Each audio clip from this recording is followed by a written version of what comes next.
100 CFT বা ঘনফুট ইটের গাঁথুনির কাজে সিমেন্ট ও বালুর পরিমাণ কিভাবে বের করবেন। অনুপাত দেয়া আছে 1:5। প্রথমে আমি আপনাদেরকে বিস্তারিত পদ্ধতি দেখাবো, তারপর ভিডিও শেষে একটি শর্টকাট পদ্ধতি দেখাবো।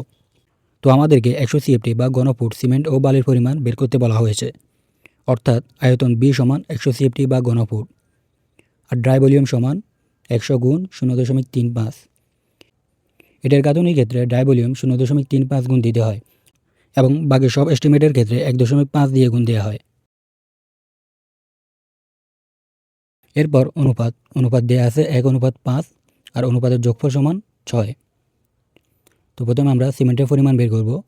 সিমেন্ট সমান ড্রাই ভলিউমের 35 অনুপাতের 1 অনুপাতের যোগফল গুণ 1.25।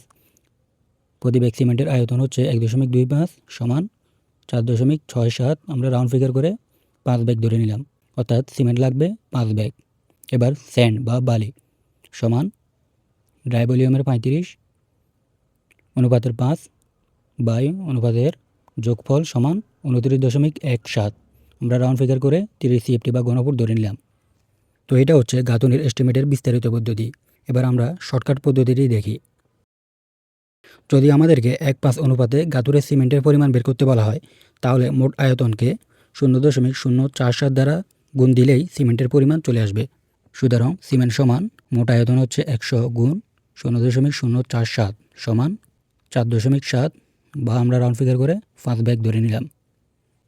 তারপর বালির পরিমাণ বের করার জন্য মোট আয়তনের সাথে 0.3 দ্বারা গুণ দিতে হবে, তাহলে আসে সমান 30 সিএফটি বা ঘনফুট।